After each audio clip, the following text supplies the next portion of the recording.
warahmatullahi wabarakatuh. Perkenalkan, saya Aniswaila NIM 1120026. Di sini saya akan menjelaskan tentang peradilan dari masa Rasulullah SAW sampai masa peradilan Turki Utsmani.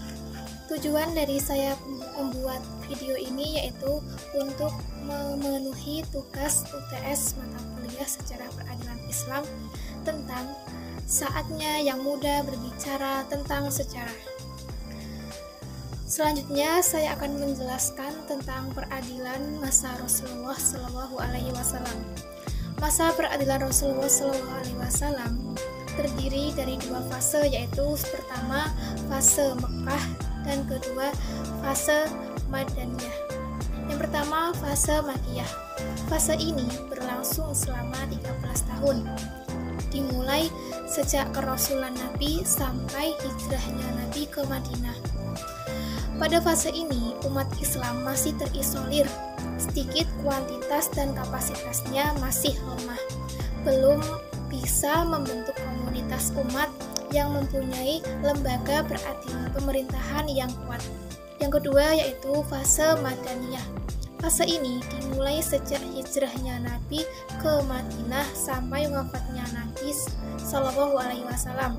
Pada fase ini, umat Islam sudah kuat, kuantitas umat Islam sudah banyak dan telah mempunyai tata pemerintahan, sehingga media-media dakwah berlangsung dengan aman dan damai. Kemudian saya akan menjelaskan tentang proses peradilan pada masa Rasulullah SAW. Yang pertama, berlangsung sangat sederhana, lebih bersifat fatwa dengan model tanya jawab, namun tetap menjunjung tinggi nilai keadilan. Yang kedua, terkesan tidak formal, tetapi rukun-rukun al-qadha telah terpenuhi. Dan ketiga, putusan Rasulullah SAW mengandung nilai kebenaran. Yang keempat, Rasulullah SAW berpesan kepada Ali agar tidak tergesa-gesa dalam memutuskan hukum. Yang kelima, telah ada peninjauan kembali. Yang keenam, pengawasan dilakukan oleh Rasulullah dan wahyu Allah SWT. Kemudian, alat bukti yang muncul pada masa peradilan masa Rasulullah yaitu satu, berupa bayinah, yang artinya fakta kebenaran. Yang kedua, berupa saksi. Yang ketiga, berupa firasat. Yang keempat, berupa sumpah.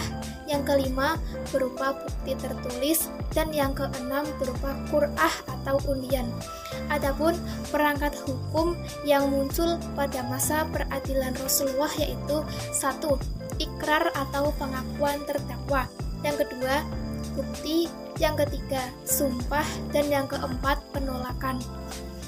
Selanjutnya, saya akan menjelaskan tentang peradilan masa Khulafaur Rasyidin. Khulafaur Rasyidin dipimpin oleh 4 orang khalifah. Yang pertama dipimpin oleh Abu Bakar As-Siddiq, yang kedua oleh Umar bin Khattab, dan ketiga dipimpin oleh Utsman bin Affan, dan yang keempat dipimpin oleh Ali bin Abi Thalib. Proses peradilan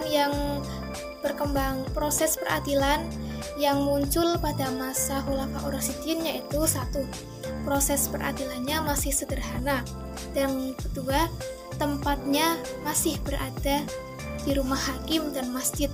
Yang ketiga, belum dikenal khatib atau panitera. Yang keempat, belum ada gedung khusus peradilan hingga masa Utsman bin Affan. Selanjutnya, peradilan masih sederhana, cepat, dan dengan biaya yang ringan. Kemudian, kesejahteraan qadhi dirintis oleh Abu Bakar As-Siddiq.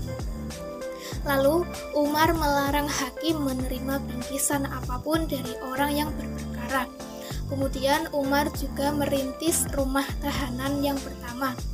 Lalu, perkembangan pada peradilan masa Umar bin Khattab sangat bagus dibandingkan kedua khalifah terakhir. Pada masa kedua khalifah terakhir, tidak banyak memberikan perhatian secara khusus dalam bidang peradilan. Selanjutnya, saya akan menjelaskan tentang peradilan Bani Umayyah. Cikal bakal berdirinya Bani Umayyah di awal diawali oleh buhot pertama dalam Islam yang dilakukan oleh Muawiyah terhadap pemerintahan Ali dan dibaiat oleh pengikutnya sebagai khalifah pada tahun 40 Hijriah atau 660 Masehi di Lilia, yaitu negara di negara Yerusalem. Mereka mendirikan negara dalam negara, menjadikan Damaskus menjadi ibu kota pemerintahan Islam, padahal pusat pemerintahan Islam yang sah adalah Kufah di bawah kepemimpinan Ali bin Abi Thalib. Penyerahan kekuasaan pemerintahan Islam dari Hasan ke Muawiyah menjadi tonggak formal berdirinya dinasti Umayyah di bawah pimpinan khalifah pertama, yaitu Muawiyah bin Abi Sufyan. Bani Umayyah sendiri berkuasa selama 90 atau 91 tahun, dari tahun 660 sampai 750 Masehi. Damaskus sebagai pusat pemerintahannya yang dipimpin oleh 14 khalifah. Namun hanya 5 khalifah yang menduduki jabatan panjang dan memberikan pengaruh positif bagi perkembangan Islam.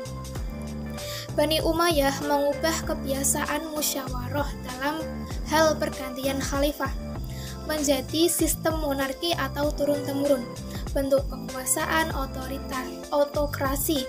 Pemimpinnya berkuasa berbeda dalam segala hal dengan rakyatnya. Ciri khas peradilan pada masa Bani Umayyah yaitu 1. Hakim memutuskan perkara menurut ijtihadnya atau ijma'. Yang kedua, ijtihad hakim dalam menentukan dan menetapkan hukum berkembang pesat. Yang ketiga, lembaga peradilan belum dipengaruhi oleh penguasa, tidak dipengaruhi kepentingan politik. Yang keempat, putusan tidak hanya berlaku bagi rakyatnya saja, tetapi juga berlaku untuk penguasa. Yang kelima, khalifah selalu mengawasi gerak-gerik para hakim dan mencatat yang menyeleweng.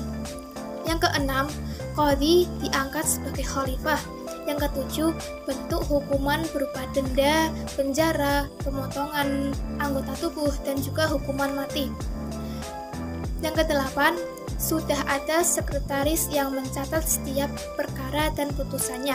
Yang kedelapan, sudah ada biro registrasi yang membuat dan menyimpan setiap salinan dokumen resmi sebelum distempel dan mengirimkan lembaran aslinya. Yang kesembilan, pada masa Abdul Malik dibangun gedung arsip negara di Damaskus. Yang ke-10, Khalifah Umar bin Abdul Aziz melakukan transformasi mengenai wilayat Al-Muzalim atau Tipikor, penegakan supremasi hukum, manajemen penjara, dan perbaikan keadaan para narapidana. Yang ke-11, secara struktur terjadi pemekaran yang disebabkan luasnya kekuasaan Umayyah. Yang ke-12, keputusan hudud dan kisos yang menyebabkan hilangnya nyawa dieksekusi oleh gubernur. Kemudian saya akan menjelaskan tentang peradilan pada masa Bani Abbasiyah. Dalam sejarah Islam, dinasti Abbasiyah tercatat banyak melahirkan ilmuwan-ilmuwan cerdas yang dikenal dunia. Perkembangan dinasti Abbasiyah berlangsung cukup lama, dari tahun 750 sampai 1258 Masehi.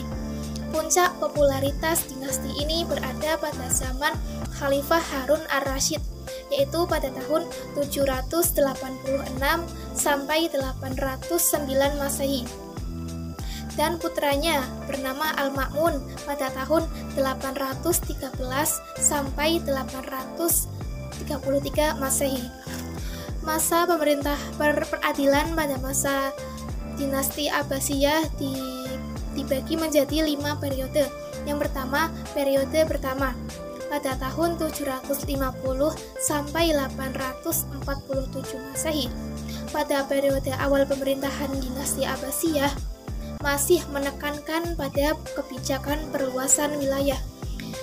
Kedua, periode kedua yaitu pada tahun 847 sampai 944 Masehi.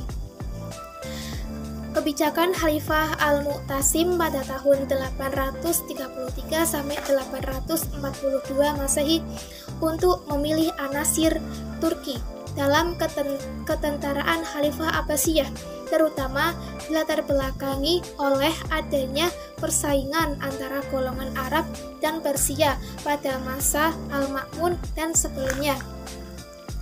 Kemudian periode ketiga pada tahun 945 sampai 1055 Masehi yang dikenal sebagai Bani Buwayhi. Keadaan khalifah lebih buruk daripada masa sebelumnya, lebih-lebih karena Bani Buwayhi menganut aliran Syiah. Kemudian periode keempat pada tahun 1055 sampai 1199 Masehi yang dikenal dengan Bani Seljuk.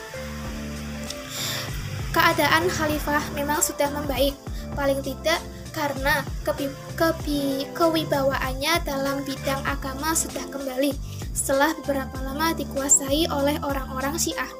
Kemudian periode kelima yaitu tahun 1199 sampai 1258 Masehi. Pada masa ini, datanglah tentara Mongol dan Tartar menghancurkan Baghdad tanpa perlawanan pada tahun 1258. Adapun badan peradilan yang muncul pada dinasti Abbasiyah yaitu 1. Al-Qadha. Al-Qadha, hakimnya bergelar qadhi, bertugas mengurus perkara-perkara yang berhubungan dengan agama pada umumnya. Yang kedua, Al-Hisbah, hakimnya bergelar muhtasib, bertugas menyelesaikan perkara-perkara yang berhubungan dengan masalah-masalah umum dan tindak pidana yang memerlukan pengurusan segera.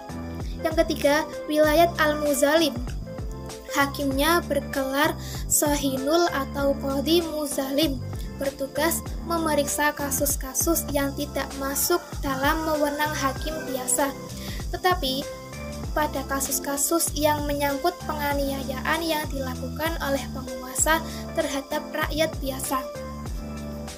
Adapun masalah-masalah yang muncul dalam penyelewengan peradilan masa dinasti Abbasiyah yaitu 1. Peradilan yang kotor. Yang kedua, kejumudan berpikir terhadap peradilan. Yang ketiga, berkembangnya taklid. Yang keempat, lemahnya ruh ijtihad hakim. Yang kelima, hakim memutuskan perkara di bawah pengaruh politik. Yang keenam, tidak ada unifikasi hukum. Dan yang ketujuh, penguasa tertinggi bebas bertindak. Selanjutnya, saya akan menjelaskan tentang peradilan pada masa Turki Utsmani. Pada masa Turki Utsmani berlangsung selama kurang lebih 6 abad dengan 3 wilayah benua. Pertama, benua Asia, terdiri dari Armenia, Irak, Syria, Hijaz, dan Yaman. Dan yang kedua, benua Eropa, terdiri dari Bulgaria, Yunani, Albania, Yugoslavia, Hongaria, dan Rumania. Dan yang ketiga, benua Afrika, terdiri dari Libya, Mesir, Tunisia, dan Aljazair. Dengan jumlah pemimpin 36 sultan dan 1 khalifah terakhir yang menjabat selama 2 tahun, bernama Abdul Majid II. Awalnya, Turki Utsmani tidak menganut salah satu mazhab, kemudian menggunakan mazhab Hanafi sebagai mazhab resmi dalam hal fatwa dan peradilan. Kemudian, proses peradilan pada masa Turki Utsmani yaitu pertama, secara garis besar, hukum pada masa Turki Utsmani dibagi menjadi 2 era, yaitu masa sebelum Tanzimat pada tahun 1300 sampai 1839 Masehi dan masa pasca Tanzimat pada tahun 1839 sampai 1924 Masehi. Kedua, saat masa sebelum Tanzimat, Turki Utsmani dipimpin oleh seorang sultan yang memiliki kekuasaan temporal atau duniawi yang bertugas memerintah negara, dan kekuasaan spiritual atau rohani yaitu khalifah yang bertugas menyiarkan dan membela Islam. Kemudian latar belakang munculnya Tanzimat antara lain sebagai berikut. Yang pertama, Eropa mendesak kerajaan Turki Utsmani untuk mengayomi kaum Zimmi yang berada di wilayah kekuasaan Utsmani. Yang kedua, pemberlakuan hukum fikih bagi orang Eropa yang berada di wilayah Utsmani dengan hukuman mati jika ia murtad. Yang ketiga, munculnya tokoh-tokoh Tanzimat yang berupaya membatasi kekuasaan sultan yang absolut. Kemudian, sikap masyarakat pada masa Tanzimat yaitu memunculkan 3 sikap. Sikap pertama, sikap tradisional yang berusaha mempertahankan dan membangun pemikiran atas dasar fikih dan berpihak pada mazhab yang ada.